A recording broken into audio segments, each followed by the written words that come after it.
It's just me, or my swords are getting more and more different throughout the years.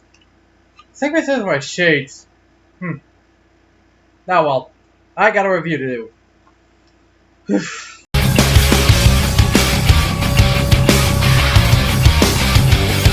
Another mission, the powers have called me away. Another time to carry the colors again. My motivation and no house want to defend. To win the honor of coming back home again. No explanation will matter after we begin. I'm not the dark destroyer that's buried within. My true vocation and now my unfortunate friend. You will discover all while you're unable to win.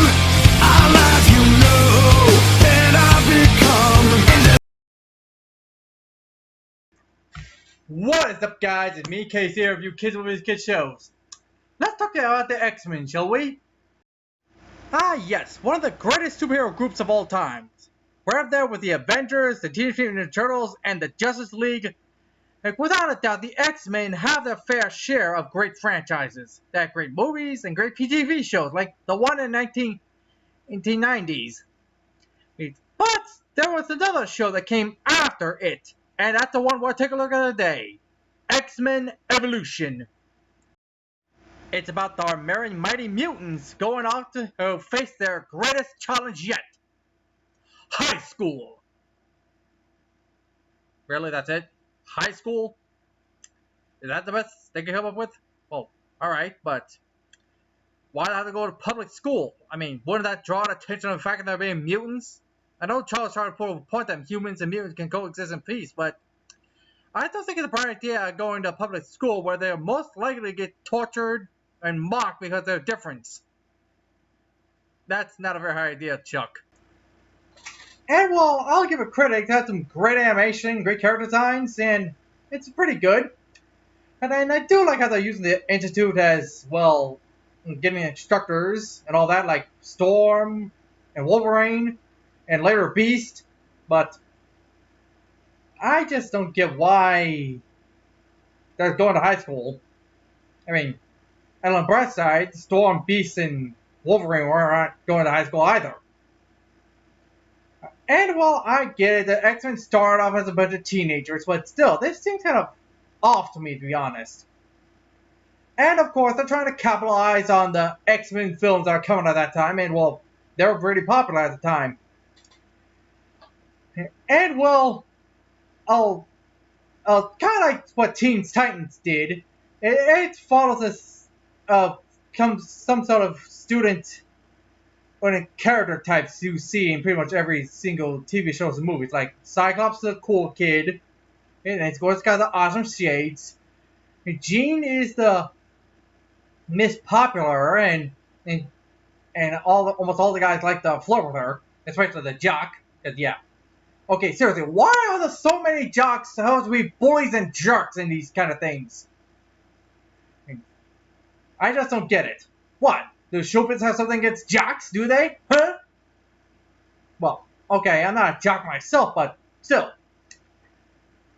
Oh, and they also make Kurt Wagner into a class clown. Yeah, he's the Beast Boy of the team.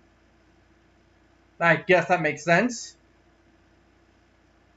And there's also Shadowcat, aka Kitty Pryde. And apparently, she's the youngest out of the group. Oh. And kind of a goofball in her own way. Oh, and she has a hot to one of the Brotherhood members. Yeah, the Brotherhood of Young Mutants are in the school too. Okay then. I guess I'll make it even ground. For both sides. It does kind of make sense. I do like that idea. And last but not least, Rogue. This version of Rogue was kind of interesting, to say the least. It's kind of odd, in my opinion, but I kind of like where they're going with her in this version, make her into a goth.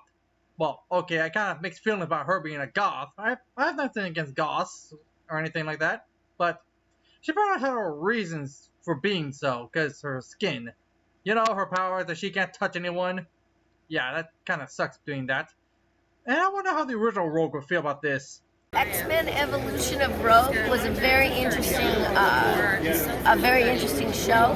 Personally, I would have loved to have played the character myself, but I love all the aspects of the X-Men and of Rogue, so thank you for asking that. Okay, thank you.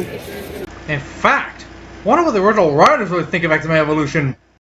Your thoughts on X-Men Evolution? Yeah, well, we enjoyed it. It was the first show after our X-Men back in the late 90s. And the two folks that run it are friends of ours, Bob Forward and Greg Johnson, and I think they did a real good job. The big difference for us was that they made the cast a lot younger.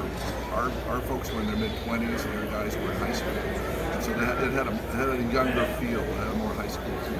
Well, we're just profoundly gratified that the legacy of X-Men the Animated Series continued to roll out with X-Men Evolution, with Wolverine the X-Men, and then everything that came after all the way into the blockbuster movies. Yeah. After what we started, it's great to see it continues forever. Yes. And that's pretty much it. Thank you so much for your opinions. Well, my question has been answered. And, well, I forgot to mention one more member of the main X-Men team, and that is Spike. His real name is Evan Daniels, and he's Storm's nephew. Okay, I didn't know Storm had any relatives to speak of from the comics, but whatevs. But Evan's a cool character, and he's pretty awesome. He's the radical rebel kid, and he prefers to skip school and go on skates. And, yeah, that's a good lesson for kids there, Daniels. But yeah, I like Evan. I'm not gonna spoil what happens to him in the show, but yeah, let's just say he's going through his own character arc and starts to mature a lot, really. And of course, we have the classic X-Men villains in this show: Magneto, the Brotherhood of Mutants, Mystique, and Apocalypse. And well, they're pretty much the same as they always were in this show. And well, my kind of gripe with the Brotherhood is that Scarlet Witch and Quicksilver was with them. Now look, I can get why they be here because they started out as villains, but to me, I always see them nowadays as the Avengers. I mean, how come showbiz like to villainize these two? They're good guys now. They haven't been bad guys since they left the Brotherhood. And then, well, that's pretty much it. I do like the Brotherhood in this show, however. They're the unsung heroes of the show, kind of like Bulk and Skull. I especially like the character of Avalanche. And well, he was pretty awesome. He was my favorite Brotherhood member. Yo, hey Casey, what's up? Deadpool? What do you want this time? Just thought I'd let you know how I feel about this show, that I should have been in it, because I'm Deadpool. Wade, listen. And if you were going to be in a show, I thought they would do anything with you. I mean, they barely use any guns or knives or, heck, they barely have any people punching one another. Just kicks, and that's it. Or tossing people around. I mean, heck, I barely even think Wolverine sliced or cut someone. Must be sort of, they must be afraid of parents freaking out about that. You made a very compelling point there, Casey. Well, don't ask me to be here. I'll just be on my way and steal some cash from reviewer and steal Mr. It's hat. This is nowhere connected to anything. Ain't just me being Deadpool self. Alright then? DP out! I just can't with that guy. I can't stop loving him. Don't tell Deadpool I said that. Oh, and this also marks the first appearance of X-22, a character that's been such a fan favorite that she became a major player in the comics. Kind of like Harley Quinn for Batman the Animated Series. Who would have thought cartoons can come up with some really great characters and they suddenly appear in the comics and become major players.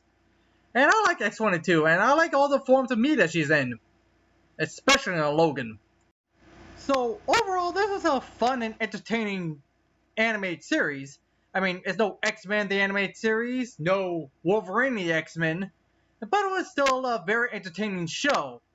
Oh, and well, it's pretty much yesterday's Teen Titans. I just wish they could have added something here and there.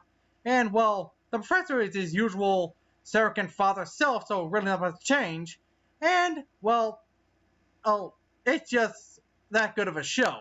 It's not that good of a show, but it's still a good show. And it deserves an overall rating of 7 out of 10. Check it out for yourself. Well, that's all for today, guys. See you all next time. Farewell, friends. Don't forget to like, share, and subscribe. And don't forget to check us out on Facebook, Twitter, and DeviantArt. Hi y'all, this here is Rogue coming to you today from Davenport, Iowa. And I just gotta say, I love the way that the X-Men have been shaping up. I love playing the original Rogue on the animated series. And I'm very excited that we're gonna be doing X-Men 97. I've been recording it for this past year and it's coming out next year. So stay tuned.